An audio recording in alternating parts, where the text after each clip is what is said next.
My colleagues are also here, and I just want to tell you that the webinar will be recorded, but it's for our materials, and we will make a compilation of all the presentations from the previous webinars as well. And what we are going to talk to today is about youth spaces and digitalization, and how this entire pandemic changed the way we work, the way we engage with young people in youth spaces. I will share my screen a little bit just to show you the agenda for today. And it is this one. Can you see it? Perfect. Yes. So, where is it? It's here. So the agenda for today, we do a little bit of introduction. Then we would also like to know each other a little bit for this hour that we are going to spend together. We are going to discuss a little bit about what are the needs of young people during pandemic and afterwards. Then we are going to talk about digitalization and how residential activities have changed. What changes do we see in our day-to-day work now and engagement with young people? Then we are also going to share some practices. And then we are talking about challenges and opportunities of digitalization. And for the first point, for the second, actually, let's get to know each other. I have prepared for you a Jamboard. I don't know if you have used it before. For us, I think for me, it's a very nice interactive tool that it's also visually friendly and easy to use. I have sent you the link. No, I have not sent you the link. I have sent it in the other chat. So here is the link to the Jamboard. If you would like to open the Jamboard, we are going to have like 2 or 3 minutes to write our names and to write in what kind of youth space do we work in. Do we work in a training center, in a youth center? It's a private youth center, or it's public youth center, just to know a little bit from where we are all coming today and to see what experiences can we change, okay? So I will leave like 2 or 3 minutes for you to fill in the Jamboard. And if you want, I can also share this, I will share this screen, and then we can look together, okay? Okay,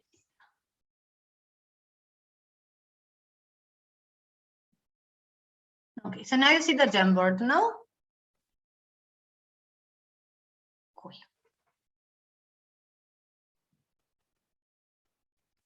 And to write, you go, if you didn't use the tool before, you go to the sticky note here and you press it and you write your name. I am Aida and I work in a youth center.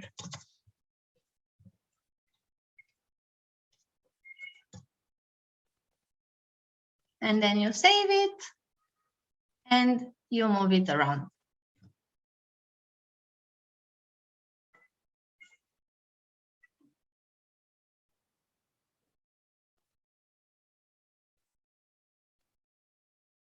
So we have youth center, youth organizations.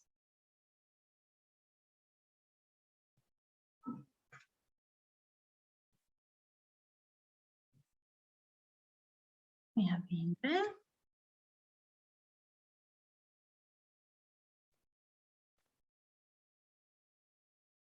Don't be afraid to share. We know that sometimes online webinars are long, but we want to make it a little bit more interactive as well. So feel free to write the post-its if you want. And if not, we are just going to go on with the presentation. Hi, Beatrice, my colleague. Okay, so we have youth organization mostly. youth centers as well. We have high schools, and we have different youth spaces. Okay.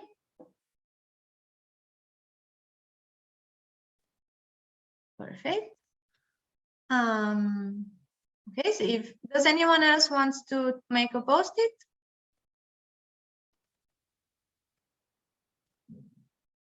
No? Okay. Then we will go on with the presentation a little bit. Okay. We will have 2 other Jamboards during the webinar, and it will be a little bit more on specific themes. Okay. So we go on with our presentation. I will start the presentation here. Okay. So just to tell you a little bit our project and to connect it with why we are doing this series of webinars. So the main aim of our project is to increase inclusion, diversity, quality, and participation.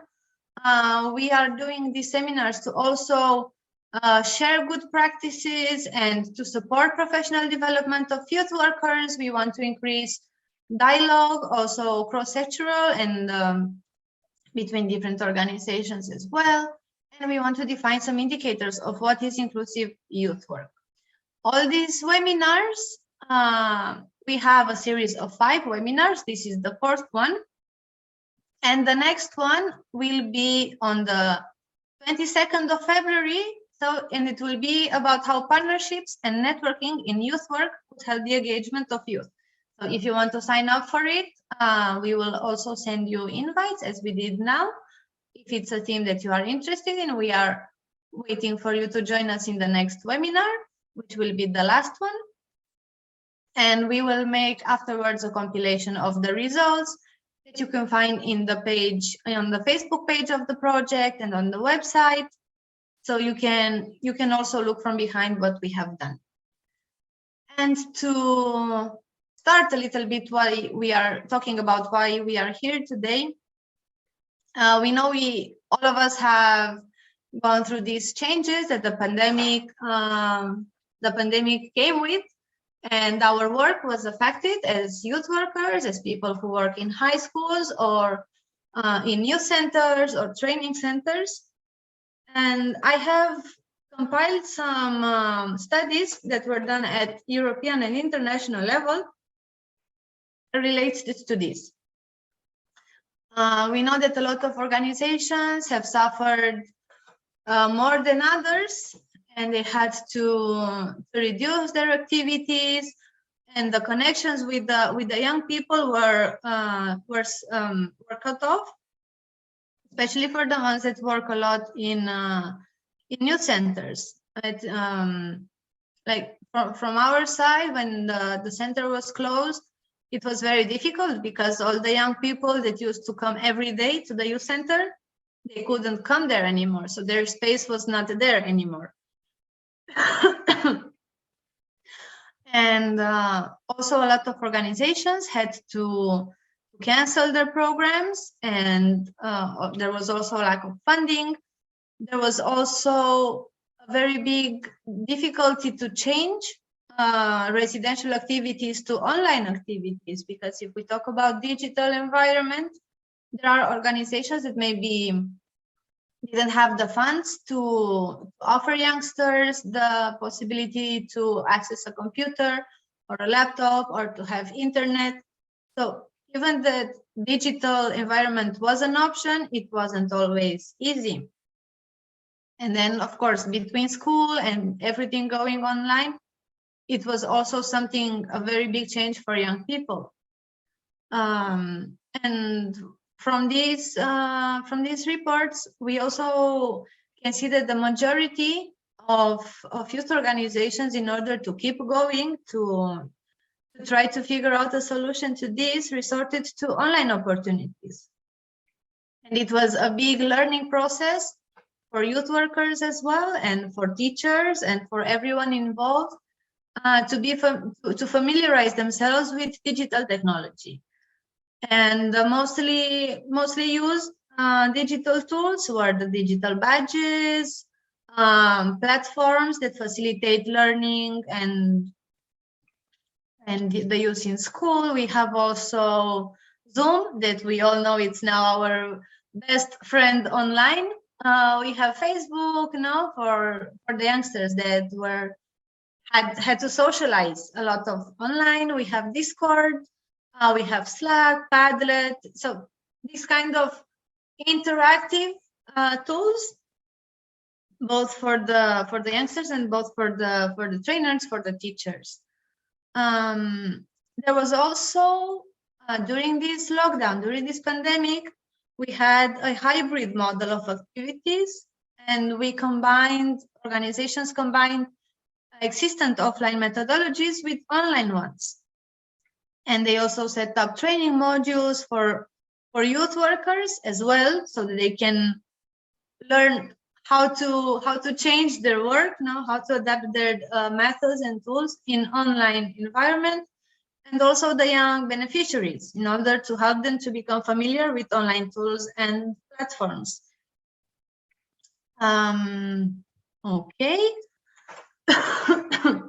Also, I don't know if it happened to you, but sometimes when we had to change the activities from residential to online activities, it resulted in additional cost for the youth organizations, and not all of the organizations had this extra cushion, so to say, this financial backup plan. So then it was another obstacle, and then it also affected project budgets.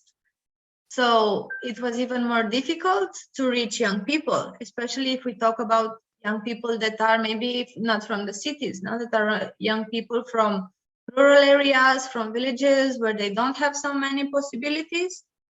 So it made it even harder to engage with those young people, Okay. I will just make a short parenthesis. If you want afterwards, if you have more questions, or if you need the presentation to look over it, I can send it to you on email if you wish. And all the titles have the links to the reports as well, if you want to read a little bit more about it. Okay, just let me know in the chat when we finish the webinar. Okay. Where is it? Here. And when we talk a lot, there is also another report that focuses more on the young people and the impact the pandemic had on their jobs, on their education, on their participation rights, and mental well-being. This report was done internationally. So the other one was at European level more. This one is more international, with responses from 112 countries.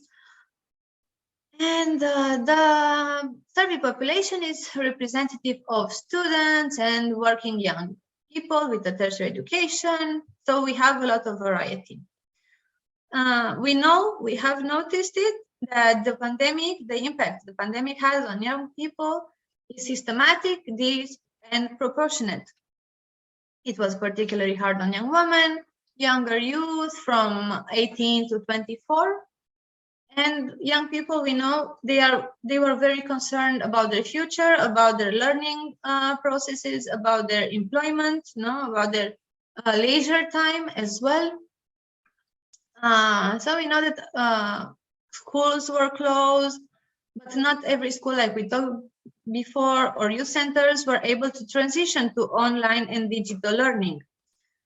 So the numbers are not very, very good, especially if we talk about youngsters with fewer opportunities, or if we talk about smaller organizations, or if we talk about youth spaces that are not in the big cities, or they don't have another source of income besides running this kind of projects. Also, the pandemic has inflicted a heavy toll on youth workers. no, like I said before, we basically had to relearn to be youth workers and to adapt our way of work into online environment.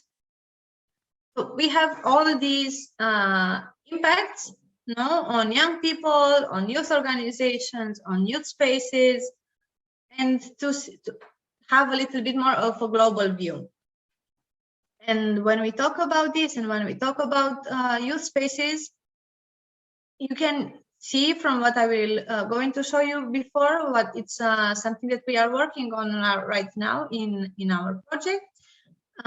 Because as I said at the beginning, we also want to identify some indicators of inclusive youth work. And then we also talk about youth spaces.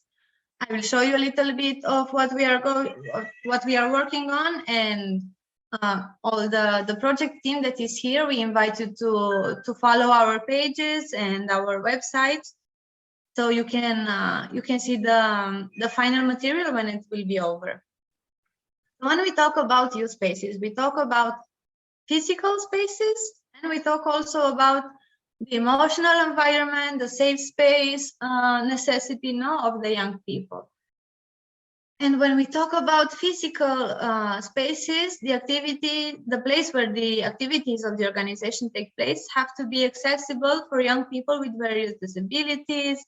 They must be accessible for young people who want to take part in the activities.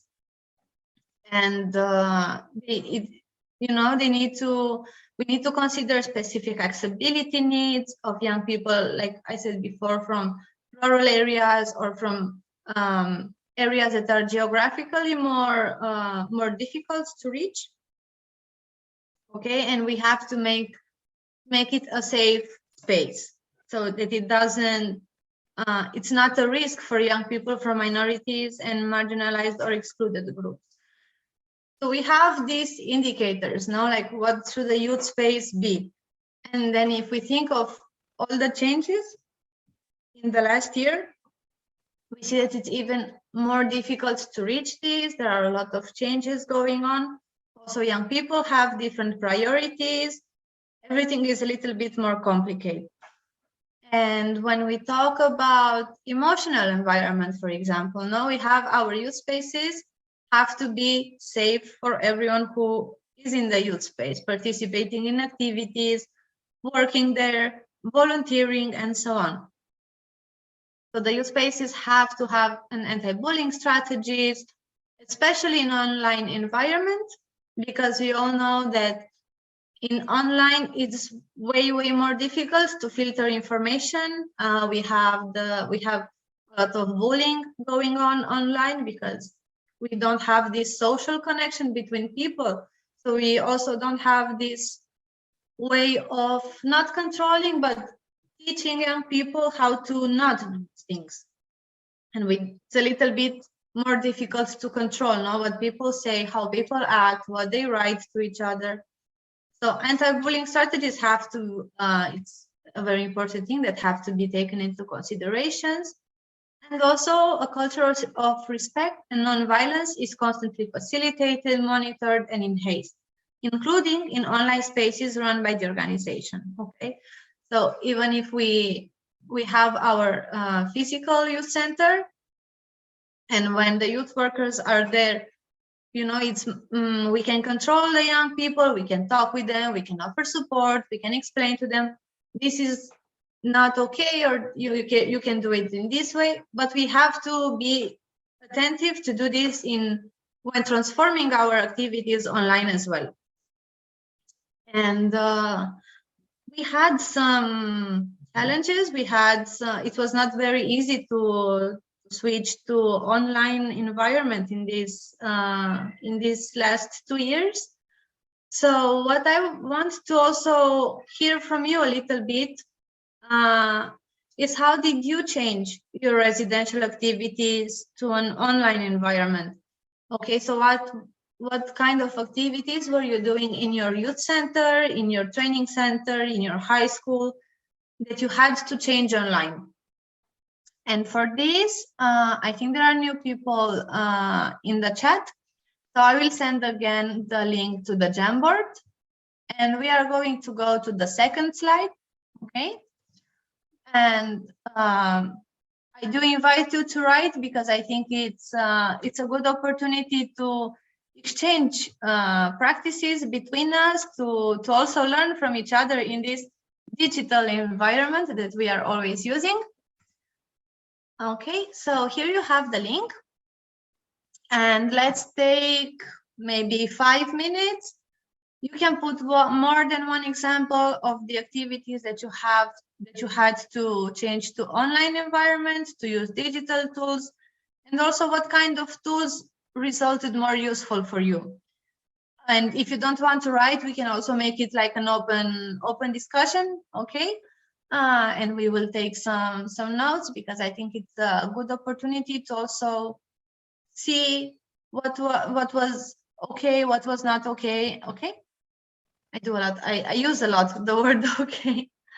So yeah, let's have 5 minutes for this. If you want to write, you can write it, or if not, you can just raise your hand and we can share by talking, okay? Thank you.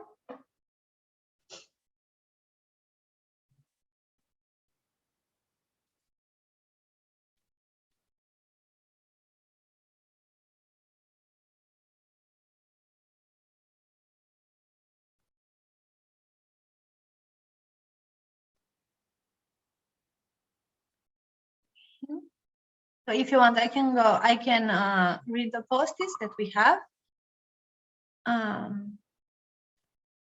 So we moved some trainings online using Zoom and a number of other tools, and postponed other activities that we are coming back to this year.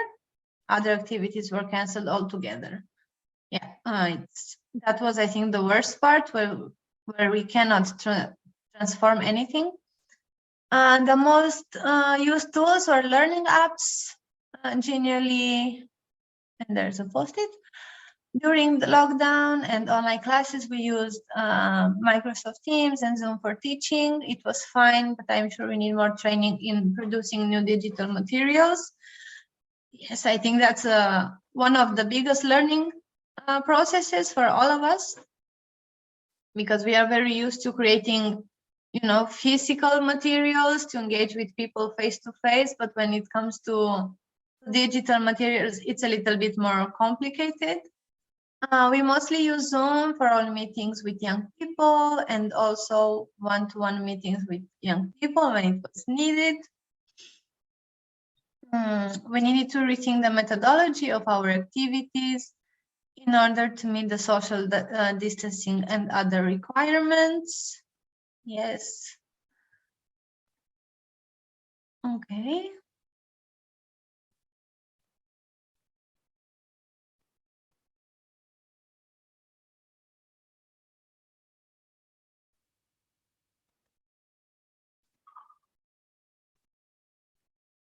You can still think of ideas.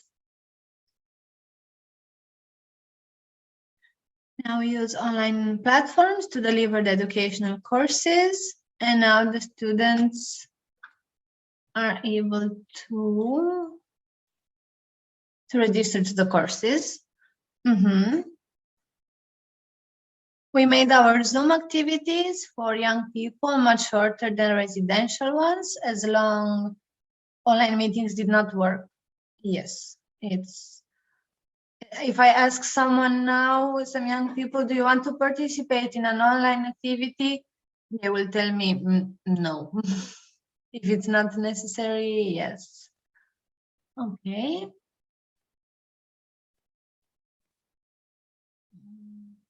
Okay, some trainings activities were moved online. Others were postponed. Among the tools used online, we found interesting and very useful Zoom, Wordwall, and Mentimeter. Okay.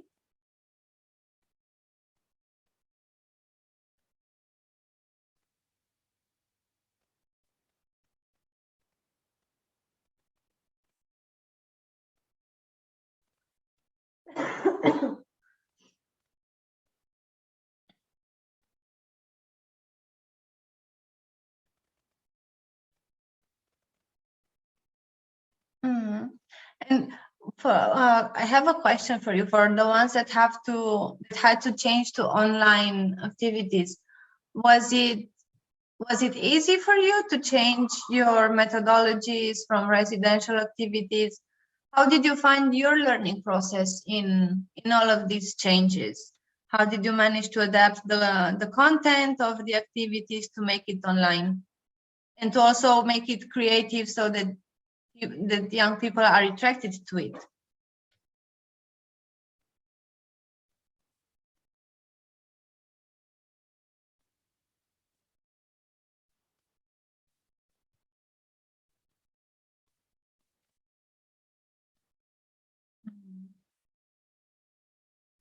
Okay, so are there any more contributions about this, about tools, about what kind of activities you changed, what was more difficult for you to learn?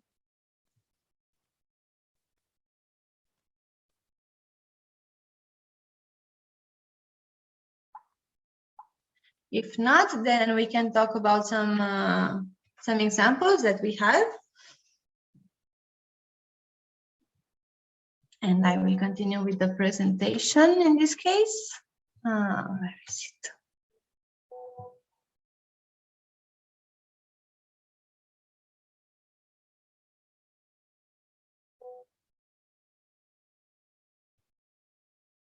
Okay. We are going to share some of our practices about how we changed residential activities, and yeah, just to share a little bit of our experience with you. So as I was saying in the beginning, we have a youth center here in Spain, and the majority of young people that were coming to the youth center, they were people with different nationalities. They were coming from a lot of other countries, and our activities in the youth center were a lot based on giving Spanish classes for people learning Spanish and for youngsters learning Spanish. We also had a lot of workshops on handcrafting, drawing. We had board games. So it was a space very, very close to the young people. And that space was also their, so to say, escape space, you know, from families, from school. And they also had, in that space, they had access to internet. They had all the games there. We had football balls and so on. And a lot of youngsters from the neighborhood really needed that space, you know. And when the pandemic came, it was very difficult because a lot of these young people, maybe they don't have access to internet or they don't have a computer at home. So for them, it was maybe this pandemic a lot more difficult because it actually cut off their access to this space. And for us, it was a challenge to keep the connection with these young people during the pandemic and until the youth center would be open again. And what we tried to do, we tried to engage young people through our social media networks, because we know young people are always on social media and they know everything that happens there. So we were thinking about what tools can we use, that are interesting to young people, that they already use, that they already have on their phones. And we were thinking on different strategies to engage through Instagram.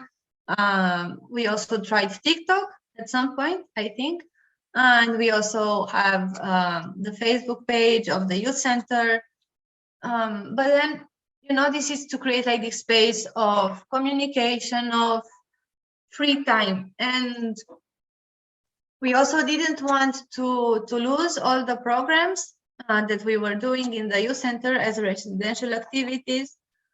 So we were thinking, okay, what tools can we use to learn and to engage young people from distance, to be connected and to learn something in a fun and interactive way. And our organization, together with other European organizations, we have developed this platform, which is called Cities of Learning.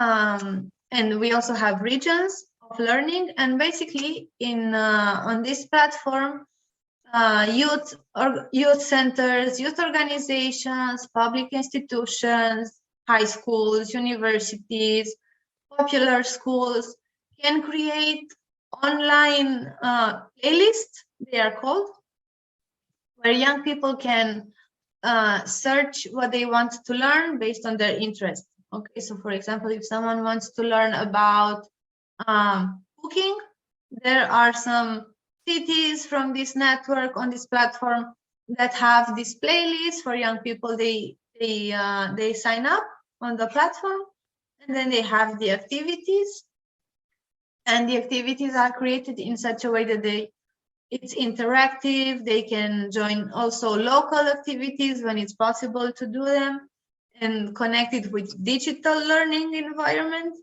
And they can also connect with youngsters from other countries. They can personalize their learning pathways. So they can choose, I want to learn about public speaking, but I'm only interested in maybe how to prepare my speech. So they can do only that part. And then if they are interested in, let's say, designing, or digital drawing, then they find this playlist, this learning playlist, and then they choose what they want to learn from that. So it's a very flexible platform, and it's we have it here in Lorca as well. And it's also a very nice way to keep connected to young people. And it's open for youth organizations.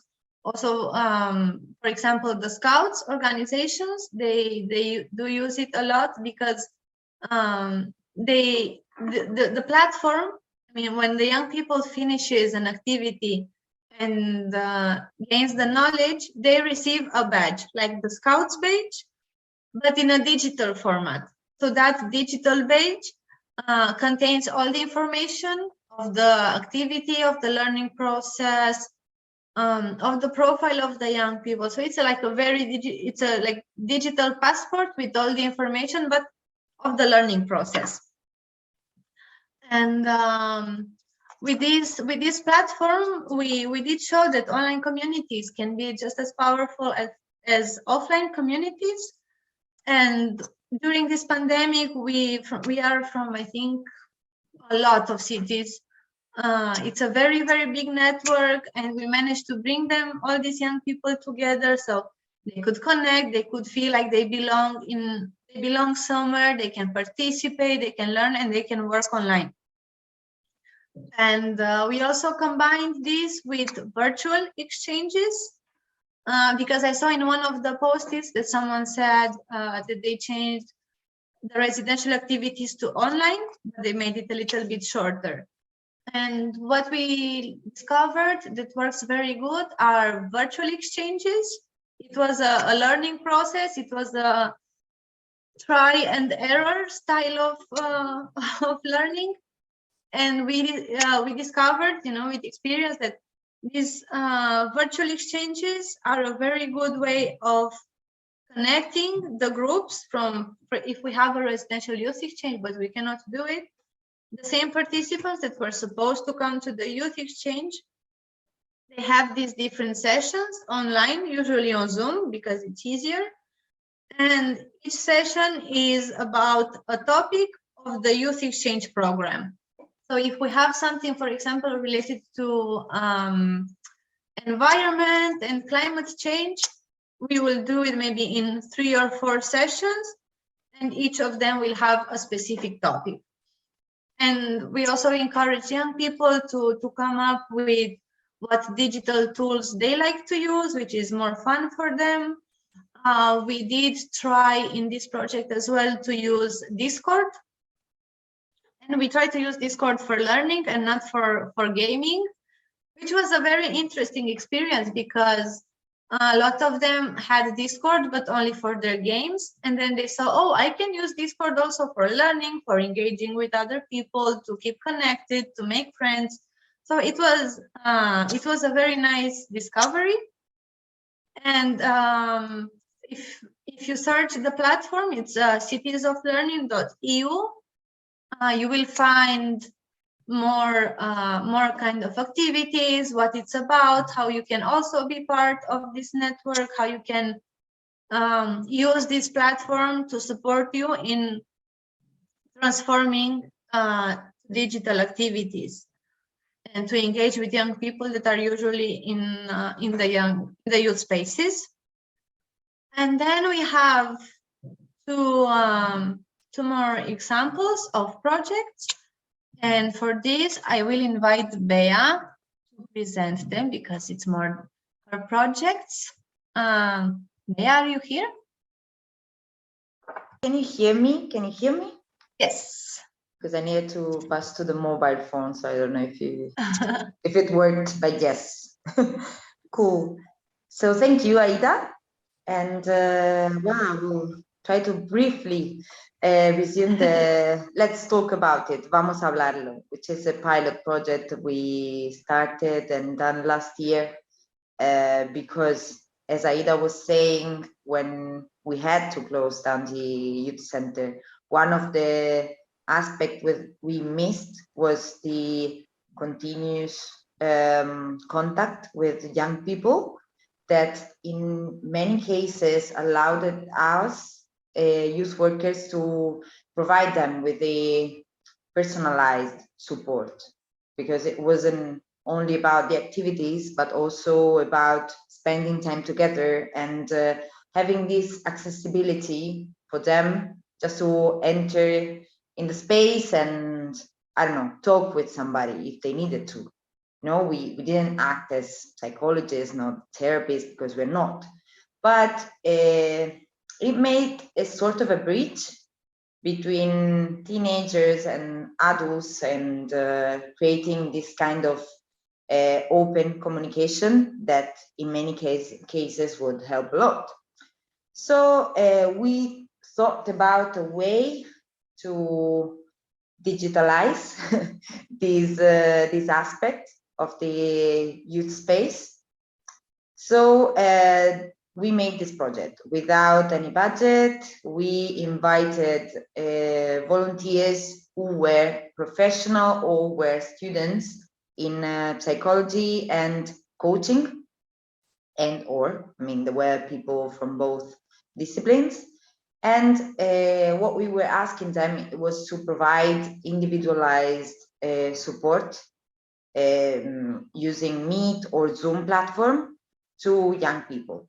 Young people meaning from 14 years old to 35 years old, living in Lorca, our city in the south of Spain, and the surroundings. So the young people had to sign up on an online form. Then we would contact them from the organization, explaining to them the whole project. They would have a maximum of 6 sessions with a professional who was a volunteer, and well, that if they were minors, they would have needed the permission of their parents, and that in that space they were free of talking with a person who would listen and also be able to identify some challenges and work in team with the rest of the volunteer in order to try at least to provide some solution, or at least to provide a space where these young people could express themselves and also, I don't know, talk about their fears and the thoughts they had. Because I mean, in many reports came out the expression of the pandemic within the pandemic. That was the pandemic of mental health. And we thought that this might be not a proper solution, but at least a try of doing it. The evaluation was really positive, actually. Not many people participated. We are talking about 10 to 15 young people involved for 6 volunteers, I think.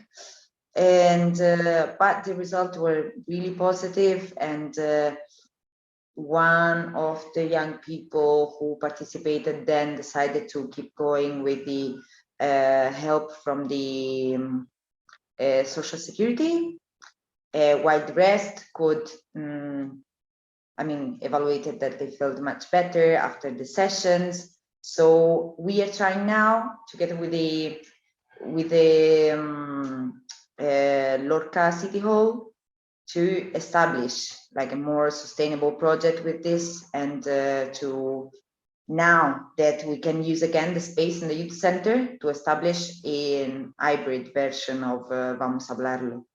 So we could provide some online session and presential ones, and see if we can support more young people in this.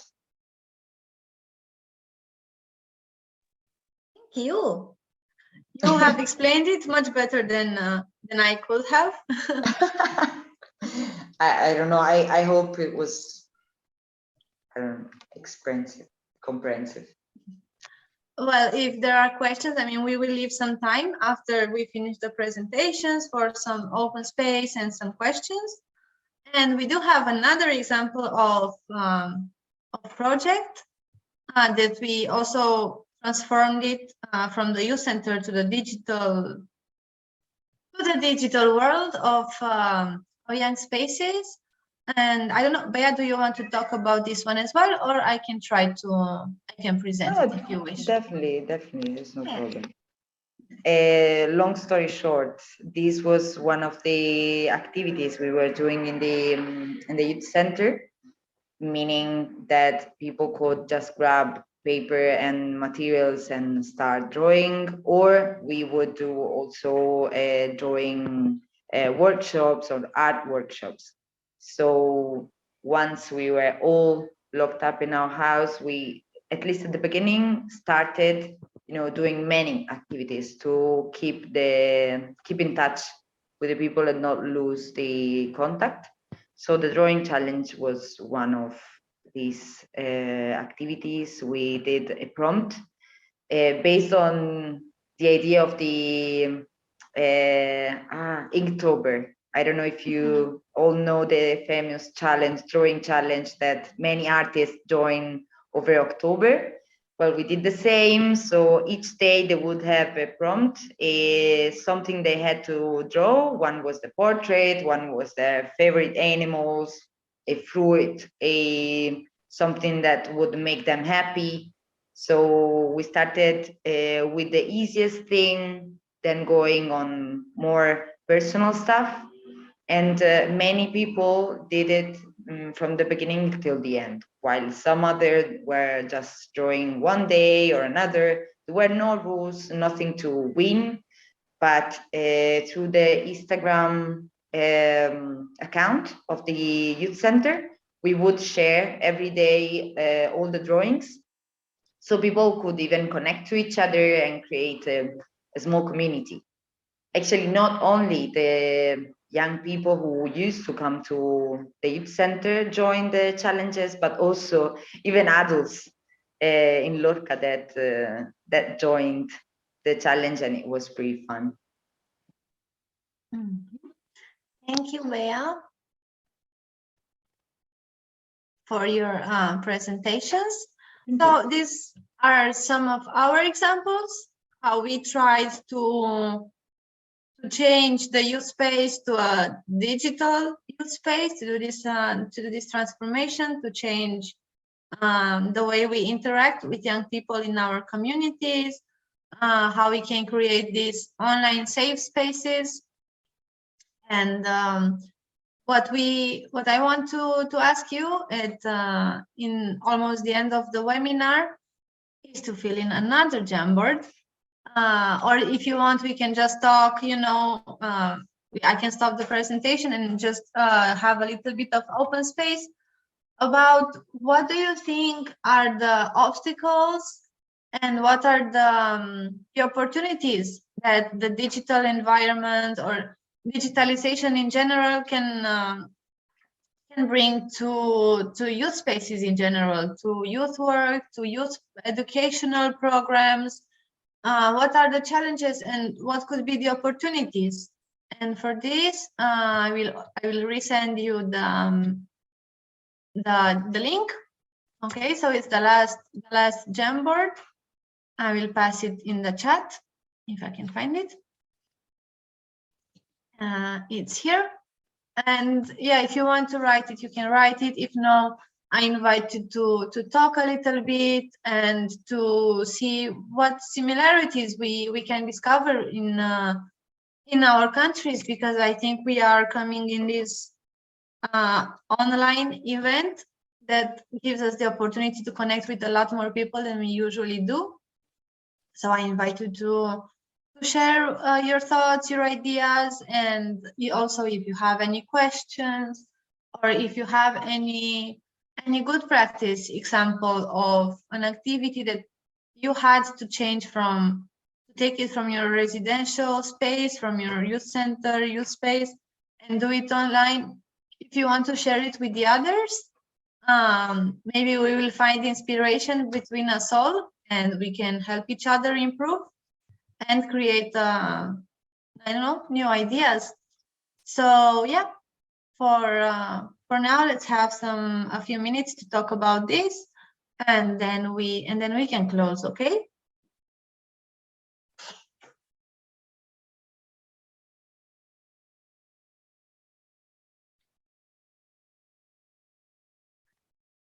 Okay. So as before, I can read the post-its that you are writing there. Okay, so one of the reasons why people join youth activities is to find friends or relationships or hookups. Virtual spaces don't really meet this need. Okay. One of the challenges is losing an emotional connection with young people. Yes. It's much more difficult to retain young people's attention online. Also, a physical space is something many young people really need. There they can find refuge from something unpleasant. Yes. And this is very much connected with what we were talking about before, that the space has to be a safe space so that young people feel safe, they can express themselves. So sometimes it's very difficult to do that online. Learn good practices. I imagine this is opportunity. Okay.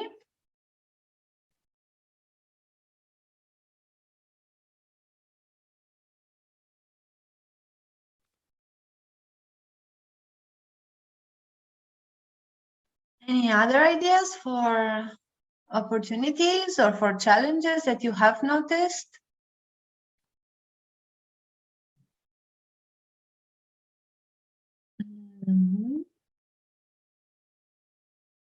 For example, did you notice any change in the commitment of young people when it comes to changing residential activities to online, or their participation? Because from our side, it was very, very difficult to involve young people in online activities. Even if it was a youth exchange that was supposed to happen to be residential, when it changed to online, the interest, I mean, not necessarily the interest, but the commitment of young people was different, because they didn't have this element of being close to other young people, to have this social environment. And then we noticed, okay, so how can we do this online? How can you recreate that space, that connection in online environments? Online activities does not always ensure the safety of young people, especially if they are not safe at home. Yes. Another opportunity is to connect with young people who might not be reachable offline. That is true. It is a challenge for teachers and other people who work with young people. Yes, that was also something that we have noticed, because at least in Spain, at some point school was only online, and not all the teachers have the preparation, the competencies for this, for using these online tools, or to, I don't know, maybe not because they do not want to, but because it was never the case before now to switch completely to digital tools for learning. So we did notice a kind of a struggle, and we tried to somehow show teachers, you can use this tool. This is what we use in our projects, for example, and works very good. Like I said, the Discord, to use Discord or these platforms to engage young people in learning activities is quite fruitful, because they use it anyway for gaming, or I don't know. And then if you can find this app that the youngsters use for their free time and connect it with something that they can use at school, it's a lot more easier and more fun for them also to learn. And yes, losing an emotional connection with people is one of the challenges, because the space for socializing disappears. And what else did we had on the post-its?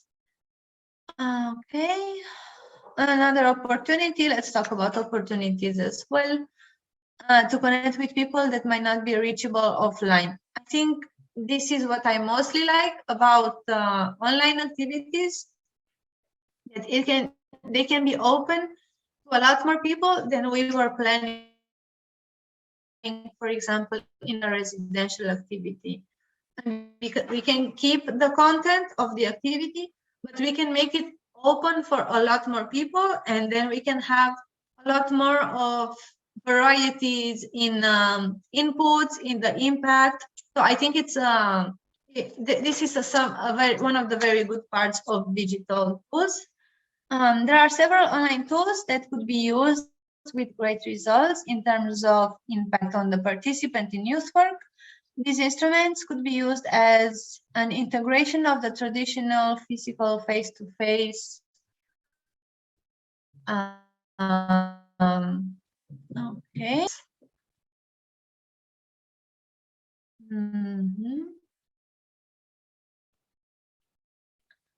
Okay, thank you for the inputs.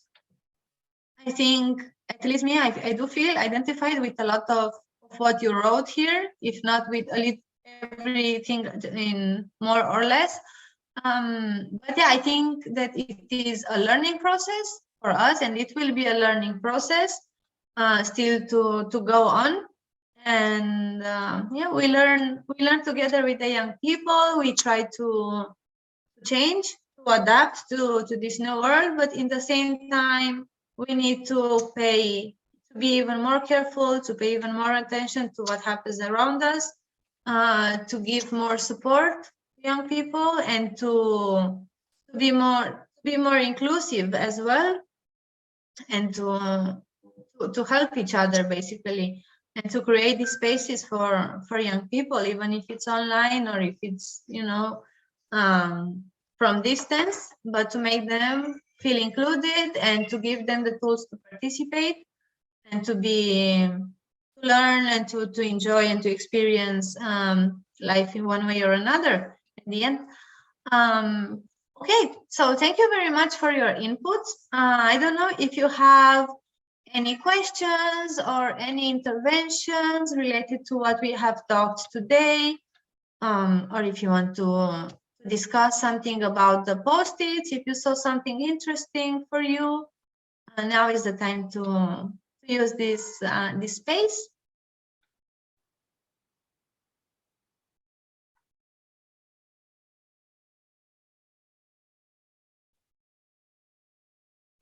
Okay. So thank you very much. It was interesting, really, today. Thank you. Yeah, and if you want, as I said, if you follow our pages on on Facebook, the page is Be Inclusive, and the website, if one of my colleagues can add it there, please. If you want to follow them, we are going to upload what we did in the previous webinars. We will also upload some materials, some of our research related to the themes of every webinar. And don't forget that on the 22nd, we have a new webinar and the last one. So if you are interested, on the Facebook page, you can find the inscription. And I think this is all from my side. Thank you for joining us today. For me, it was very interesting because it's my I'm still adapting to online online presentations and trying to make something on Zoom. But yeah, thank you very much for your time, and we will see you in the next webinar if you want to join us. And if you have any questions or curiosities, you can also send messages on our Facebook page. Like if you want to talk a little bit more about the project or to ask some advice, just contact us and we will gladly help you. So thank you very much. I will stop sharing right now. Thank you, Aida. Thank you, Bea. Thank you so much to all. Thank you. Bye. Bye-bye.